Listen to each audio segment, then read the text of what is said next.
মাতৃভূমির টানে পুরোপুরি সুস্থ না হলেও ৪ মাস পর দেশে ফিরছেন খালেদা জিয়া। এবার সঙ্গী এক নয়, দুই পুত্রবধূই। বড় ছেলে বিএনপির ভারপ্রাপ্ত চেয়ারম্যান তারেক রহমান উড়ালপথের সঙ্গী না হলেও বিমানবন্দর পর্যন্ত ছিলেন কাছেই। হাসিমুখে আলিঙ্গনে প্রিয় মাকে বিদায় জানালেন। বিমানবন্দরে তখন আবেগঘন মুহূর্ত।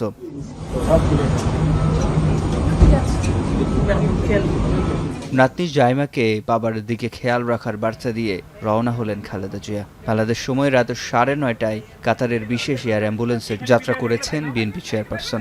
ব্যক্তিগত চিকিৎসক এজেডএম জাহিদ হোসেন সহ এবার সফরসঙ্গী 15 জন। বান্ডেল থাকলে প্রতি সেনমানিতে টাকা বাঁচবে। বিকাশ সেনমানি বান্ডেল কিনে জিতুন প্রতি লেনদেনে। এর আগে রোদ বৃষ্টি উপেক্ষা করে এই অপেক্ষা শুধুমাত্র এক নজর দলীয় প্রধানকে দেখার জন্য।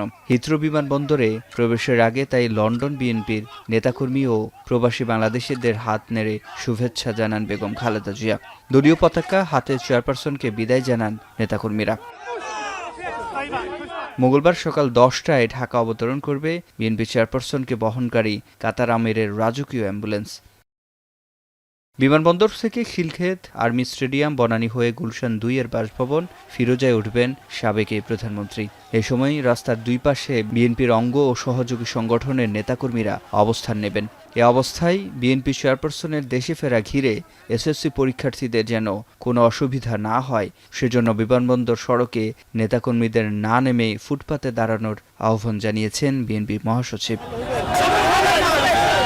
সিফাত শাহরিয়ার, এখন, ঢাকা।